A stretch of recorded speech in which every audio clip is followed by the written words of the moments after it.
Welcome back to Ronnie, I'm Joe B. In this video, we'll go over how to effectively use a single point cane after a partial hip or knee joint replacement. Let's dive in.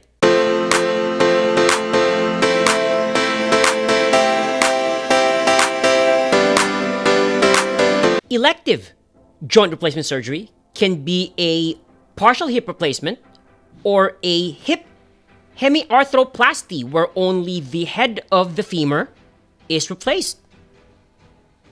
Or it can be a partial knee replacement where only a medial or lateral compartment is replaced.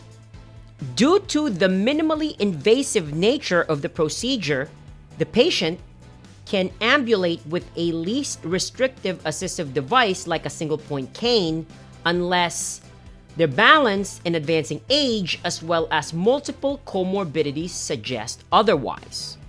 In order to correctly adjust the height of a single point cane, you need to know its parts. The part where you grip is the hand grip, while the part that touches the floor is the rubber tip. Then you have the fixing clamp and the height adjustment button. To allow adjustment, you need to rotate the fixing clamp counterclockwise or lefty-loosey. Then press the height adjustment button either to move it towards the hand grip to shorten the cane or move it towards the rubber tip to lengthen the cane. After that, rotate the fixing clamp clockwise or righty-tighty. To adjust the cane, the patient stands hip width apart and elbows extended. Single point cane is placed at the side of the midfoot. From this position, the cane needs to be shortened or lengthened such that it is at the level of the wrist when the elbows are extended. This will then result to a 20 to 25 degree elbow flexion when holding the cane, so you do not flex the trunk too far forward when advancing the cane. The cane is best held opposite the surgical side.